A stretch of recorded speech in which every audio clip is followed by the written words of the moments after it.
Hello, and welcome to this video in the series of videos of how you, as an advocate, can navigate through the platform for the 24/7 on courts. This is the third video in the series where the module of filing a new case will be covered. In this video, you will see how you can file a case and, as a result, download the information that is required to complete the filing. Fill in all of the details for the case, for example, the details of the parties, case specific, that is, check, debt, etc. details, and details of you as a representative of the complainant, how you can review and sign the case complaint, and also how at any point during filing, how you can save the draft of the case and then come back to access that draft and submit it. We will also cover how you can make the payment for the case. Let us begin. In order to begin, like we discussed on the home screen, you can click on the File Case button. You will then be redirected to a screen with details of the case type. Currently, this is limited to only Section 138 cases under the Negotiable Instruments Act. Click on Proceed to continue. You will see a list of documents that are required to file your case. You can read through it. You can also download this by clicking on the download button onto your system and save it as required. You can also then start filing once you are ready for the same. When you start filing, you will first have to enter the litigant details. All of the sections that you have to be filling will be displayed on this left panel, which is the litigant details, the case specific details, additional details, and the step to review and sign. First, fill in the details of the complainant. In case they are an entity, select the type of entity. The details of the representative will also have to be provided.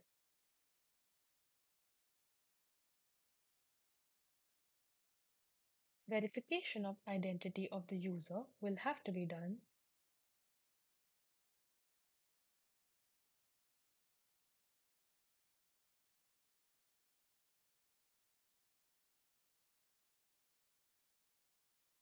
Note that try to fill as many optional fields as possible so that the complaint is comprehensive. In the case of an entity, both representative and entity details will have to be provided along with any accompanying documents. Note that the full address must also be furnished. The system will have inbuilt validations where it will flag if any information is entered incorrectly.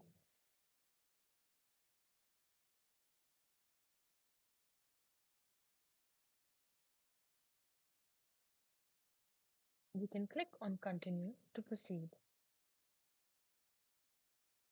The next step will be to input the accused details. You can enter the same in the case. Once again, try to provide as many accused details as possible.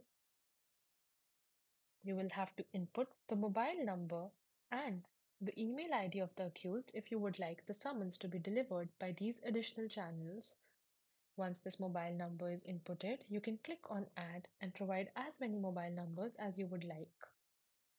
You can also provide as many emails as you would like through the same process. Then provide the address of the accused for the service of the summons.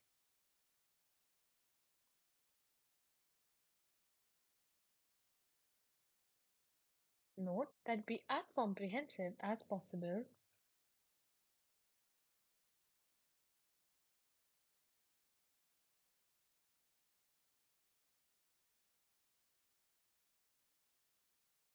You can also provide multiple addresses.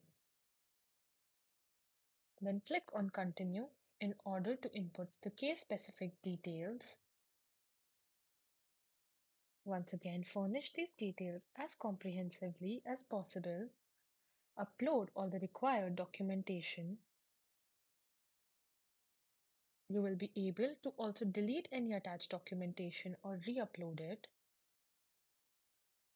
All of the details of the case, such as the pay and the payer names, the bank branches, etc., will have to be provided.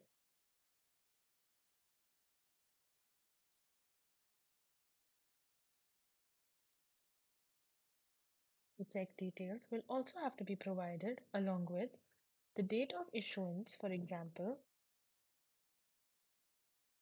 the payer bank details,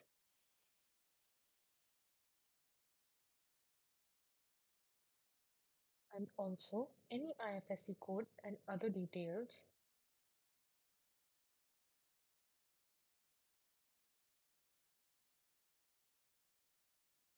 the check amount, and other similar details will also have to be filled.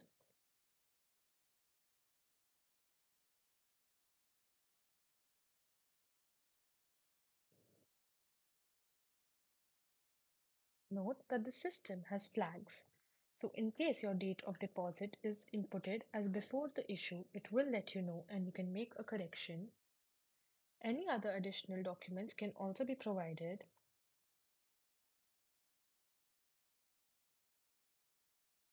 Upload all of the requisite documents. You can also add details of multiple checks if so in your case.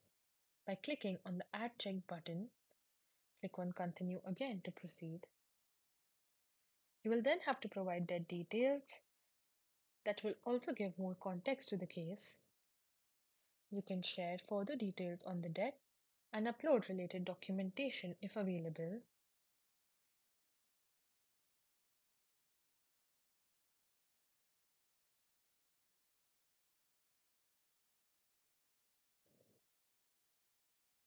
Then click on Continue to proceed, where whether the legal demand notice was furnished, and if so, then on what dates. You will also have to attach the necessary documents, that is, the legal notice, the proof of its dispatch,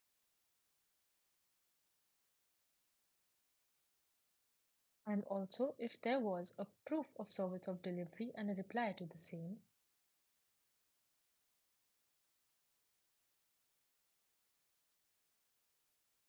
Note that all of these dates have validations built in.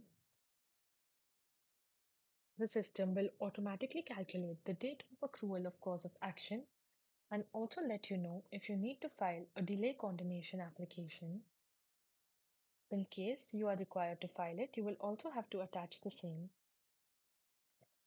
If you are not required to file it, you can click on Continue and proceed. Note that after inputting these details, you can also save as draft. You can then, from your home page, go and view this case. On your home page, under Pending Submissions, you will be able to see the details of the case. These details will appear as filled.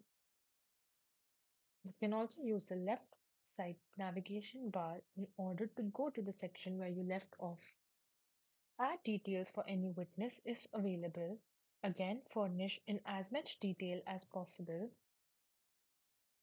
Here, again, this will help in summons delivery.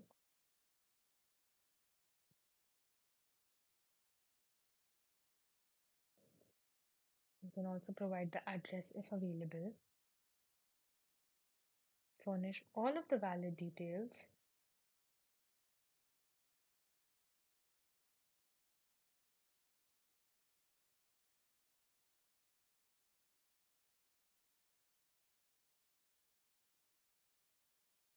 On Continue to proceed.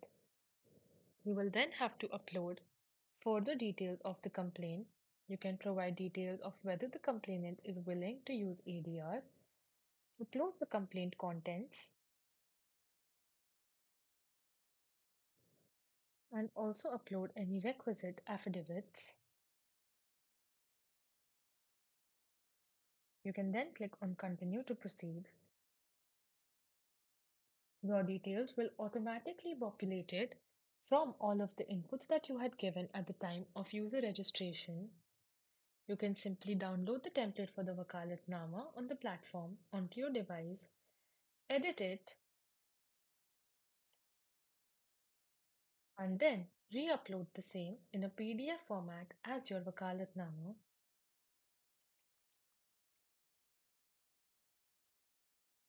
Then click on Continue to proceed, and you will be taken to the flow to review the case. In case you have any mandatory fields missing, the system will redirect you to edit and input them before proceeding. In case you have optional fields missing, the system will also let you know of the same.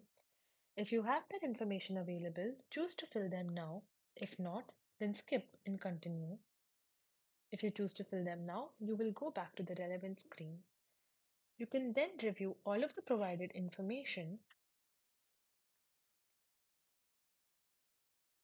As you review the provided information, click on Confirm Detail if you are satisfied, and you will see a pop-up.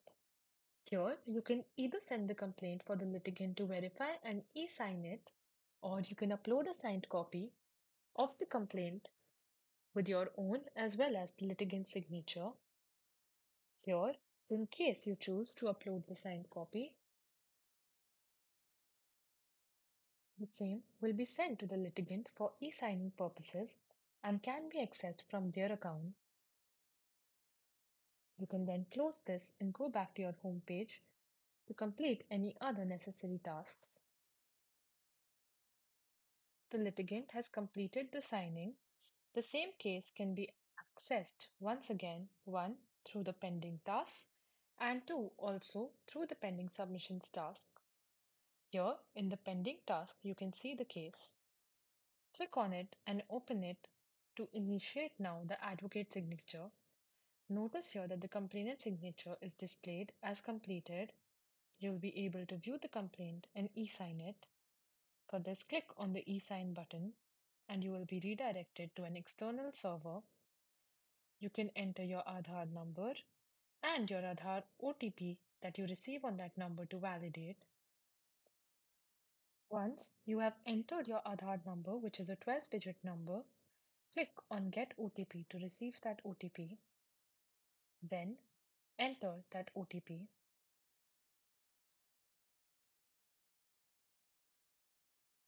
Once you enter that OTP, you can then select the undertaking and click on the Submit button to successfully e-sign. Once completed, even the advocate signature will display as signed and you can submit the case. This could have also been done by downloading the PDF of the complaint, physically signing it, and re uploading it onto the system. Then submit case. Note that at this stage, the case file will be complete and you can make the payment for the same. You can also download it. To make payment, click on the Make Payment button, and the amount to be paid for the filing of the case will be displayed. Verify the same, and then you can choose to pay online. Clicking on the Pay Online button will take you to the Treasury website. Here, you can select your preferred payment gateway, enter your payment mode details, and then complete the payment. Once the payment has been completed, you will be shown a success message. You can close the pop-up. Once the payment has been completed, you will see the payment successful screen. You can also note the transaction ID for future reference, print the receipt, or go to home and complete the process. Note that this payment could have also made via the offline mode by going to court. Also, during the signature process, the complaint could have been downloaded and signature uploaded. In this case, post the process of the review of the case file, the option to upload signed copy should have been selected. Post selecting the option to upload signed copy, similar to the e-sign screen, a screen would have appeared to download the complaint and then sign it physically, both by the advocate and the complainant, and re-upload it, submit it, and complete payment. That covers the entire flow for filing. In the next video, we will cover How defects can be corrected once they have been returned by the stars.